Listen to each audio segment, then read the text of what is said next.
एवढी सगळी तयारी करून ठेवली आहे आणि आता इथे मी बघू शकता तुम्ही, इथे मी चिकन मॅरिनेशन केलेलं आहे आणि आता मी बनवणार आहे चिकन दम बिर्याणी. तर हाय फ्रेंड्स, मी जान्हवी आणि स्वाद आणि बरंच काही या माझ्या चॅनलमध्ये तुमचं खूप खूप स्वागत. तर काल मला आली होती चिकन दम बिर्याणीची ऑर्डर आणि ही एका कंपनीची ऑर्डर होती. तर त्यांना सकाळी 12 वाजता ही ऑर्डर द्यायची होती.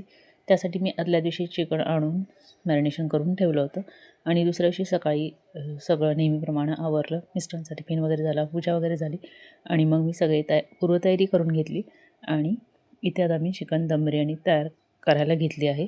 बघू शकता कांदा वगैरे सगळा चिरून घेतला होता, कांदा परतून घेतला, त्यानंतर टोमॅटो वगैरे घातला, आलं लसूण पेस्ट वगैरे सगळं घातलं, चिकन घातलं आणि चिकन थोडा वेळ मला परतून घ्यायचं होतं आणि त्यानंतर लगेचच मी भाताचा लेअर लावून दम लावायला ठेवणार होते. परंतु काय झालं की एकाच गॅसवर हे सगळं शक्य नाही आहे. मग त्यामुळे मी चिकन घालून घेतलं आणि ते जे पातेलं आहे ते मी गॅसवर शिफ्ट केलं आणि शेगडीवर मी भात करायला घेतला.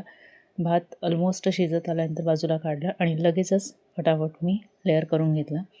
तर वरून बिरिस्ता वगैरे, कोथिंबीर, पुदिना सगळं घालून घेतलं, इसेन्स वगैरे घालून घेतला आणि त्यानंतर मग मला शेवटी स्मोक द्यायचा होता. स्मोक देण्यासाठी मग कोळसा मी गॅसवर गरम करायला ठेवलाच होता.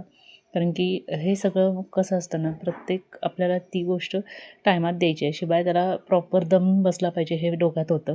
आणि घरी काय झालं आहे, घरी सासूबाई आजारी आहेत, त्यामुळे त्यांची ट्रीटमेंट घरूनच सुरू आहे. त्यामुळे डॉक्टर वगैरे ॲक्च्युली माझी मैत्रीणच आहे, तर ती अधूनमधून येऊन सलाईन तिच्या टाईमप्रमाणे ती देत असते. मग तिकडंही थोडंसं लक्ष द्यावंच लागतं. सगळं घर आहे म्हटल्यानंतर आपल्याला सगळ्या गोष्टी बघाव्या लागतातच आणि हे सगळं करत करत मी करते.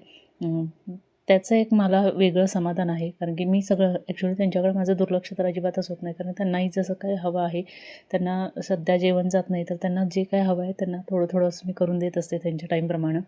सगळं करावंच लागतं. असं नाही की आपलं जसं जॉब जर असलं तरी माणूस जॉब करून सगळ्या गोष्टी करतो, तसंच हे आहे की आपण जरी घरूनही काम करत असलं तर आपलं कामही महत्त्वाचं आहे.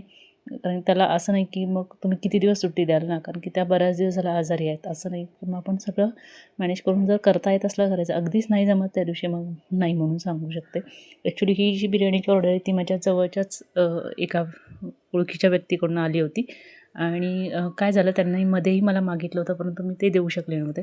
तर मला वेळ होता म्हणून त्यांना होय म्हणून सांगितलं आणि थोडंसं लेटच त्यांनी मला कळवलं होतं, परंतु ठीक आहे म्हटलं, तयारी करू शकणार होते म्हणून त्यांना सांगून दिलं होतं आणि त्याप्रमाणे सगळी तयारी केली आणि त्यांना सगळ्यांना, ज्यांना मी ही म्हणजे ऑर्डर कंपनीमध्ये गेली होती, त्या सगळ्यांना खूप आवडली बिर्याणी. त्यांचा छान रिप्लाय ऐकल्यानंतर बरं वाटलं. आपण मनापासून जर एखादी गोष्ट केली आणि कष्ट जर तुमची मनापासून असेल ना, तर नक्कीच तुम्हाला यश भेटतं, याचं मला खात्री आहे आणि देवावर माझा विश्वास आहे. त्यामुळे तर मग हे सगळं खूप चांगल्या प्रकारे शक्य झालं. तर तुम्हाला माझे व्हिडिओ कसे वाटतात हे कमेंट करून नक्की सांगा. आणि हां, याचा ॲक्च्युली माझा ऑलरेडी खूप सुरुवातीला चिकन दम बिर्याणीचा व्हिडिओ अपलोड मी केलेला आहे. जर तुम्ही पाहायचा असेल तर माझ्या चॅनलवर जाऊन प्लेलिस्टला चेक करा, तुम्हाला सगळ्या माझ्या रेसिपी भेटून जातील. तर बघू शकता इथे सगळं दम वगैरे झाल्यानंतर मी शेवटी स्मोक देत आहे कोळशाचा आणि त्यानंतर मी असंच पातेला त्यांना देऊन घेतलं होतं. शिवाय कोशिंबीर केली होती. कोशिंबीर करण्यासाठी म्हणजे मात्र मुलीने मला हेल्प केली होती, कारण ती सध्या आत्ता घरीच आहे, अजून कॉलेज सुरू नाही.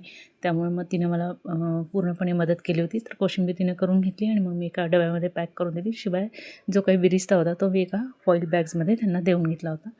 तर अशा प्रकारे मी कालची ऑर्डर कंप्लीट केलेली आहे.